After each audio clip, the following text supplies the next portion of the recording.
Buondì cari amici della Maratona Veneta, la parola di ancora è la parola V, chi sei che degli altri non ha mai sentia. V la sei do parata principalmente, qualcuno magari si ricorda anni e anni in Drio, per la forma di cortesia, V sior, no? O V siora. E forme che si può parlare in termini pragmatica della lingua, dunque quando che si catemo con un amico, cosa sei che dasiamo del ti, ti vieni qua, ti vieni con me, Se no, che sia una forma intramesa, che è qui da darghe a uno dell'u, o se è una femmina, de ea. Ea siora cosa che pensa, no? O lu sior, mi veniria con lui a bere un caffè, però non ho mia tempo. La forma più alta, almeno come che un po' percepiamo, è quella del v, darghe del v a qualche don. E per verità, andando in serio sui testi veneti, per esempio su Goldoni, si cata che darghe dell'u o dea a qualche duni e lei è ancora più grande che darghe del v. Per gli altri, sto v, forse anche per l'influenza del sistema culturale e valoriale assioeosico italiano, che in quell'epoca del fascismo che c'è stato dei ravoltamenti su questo ambito qua, perché il V era percepito roba da francesi, se non mi ricordo mai se era così. Non mi studiato bene la questione, però se avevi qualche testo, qualche riferimento, qualche memoria, tiremolo fuori.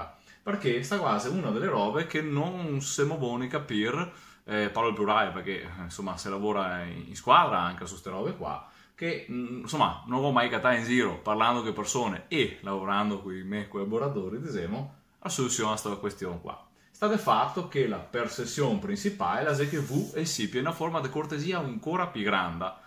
Perché sta roba? Anche perché si dà per esempio alle gerarchie regali, tipo come che si adopera in tel galateo vostra essenza e robe così.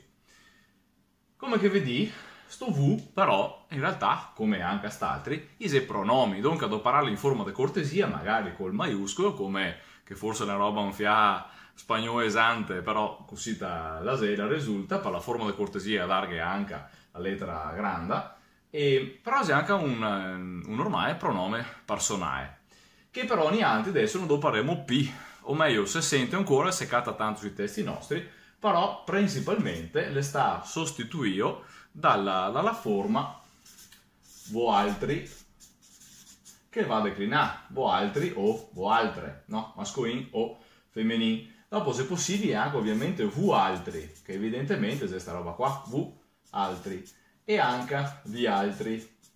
Niente da dire che si può anche dire voi altri. Tanto se che in del beumato sto vu e resta voi. Non si mica una italianizzazione sta qua, Ovvio è la sequenza abbastanza diretta dal latino vos, di conseguenza è corretto anche questo qua, e vedi che dal voi altri poi venire fuori tutte queste altre combinazioni qua. Però dire dare del voi per la maggior parte del Veneto non esiste, che sia dare del v. Boh. E ora, quando che abbiamo in una lingua tutte queste possibilità qua, queste quasi possibilità fonologiche, bon, dunque la varietà la va a capire, non la va, come si dice, marginalizzata per far finta che non la esiste, bisogna andare dentro e capirla. Ecco, questa è l'esperienza, andare attraverso le robe, ex per ire, andare per, attraverso, ire, andare, le robe, e ex, venire fuori. Questa è l'esperienza, dunque la varietà la mia copala, la va a capire, razionalizzata se serve. Bon, e ora queste quasi varietà del registro, potremmo dire, queste qua invece sono varietà del sono, va bene? Quasi il corrispondente a livello del pronome antico, modernamente diciamo vi altri o vu altri o vo altri e ni altri, no altri, n'altri anche addirittura, e il contrario, non il contrario, il corrispondente de vu, seconda persona plurale, e se nu, prima persona plurale. Solitamente uno che dice vu altri è il gavaria da dir nu altri, però non succede mia così, tanti mi dice ni altri e vu altri. Perché sta roba qua? Perché gemo da mettersi in te che a succa che avemo, mia per prima, che la varietà veneta non ha un ragionamento solo di dire vabbè lui dice una roba, lo dico e dice un'altra. La varietà veneta è un diritto costituzionale del singolo parlante. Dunque a me, che non so, me nonna dice principalmente vo altri, Per cosa sei che non posso dirvi altri, valtri addirittura, anzi è estesa a mio dire, no?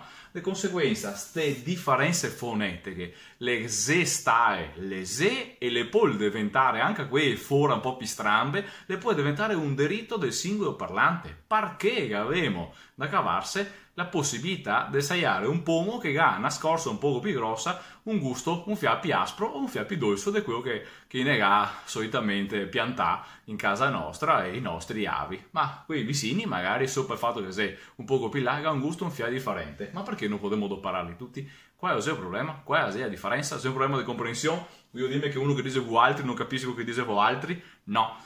E il problema è del paradigma, del concetto. Se in testa che abbiamo che bisogna essere che sia una monocultura, andremo verso la monocultura e sarà un disastro. Forse è meglio che si abituiamo alla realtà, perché la realtà la se cusita. Dopo, per carità, possiamo dire che stabilire un standard preferio, di preferenza, però non si può dire che sia sbagliato tutto il resto, quando che è perfettamente comprensibile e perfettamente spiegabile. Sta qua la filosofia e spero che vi piace anche a voi.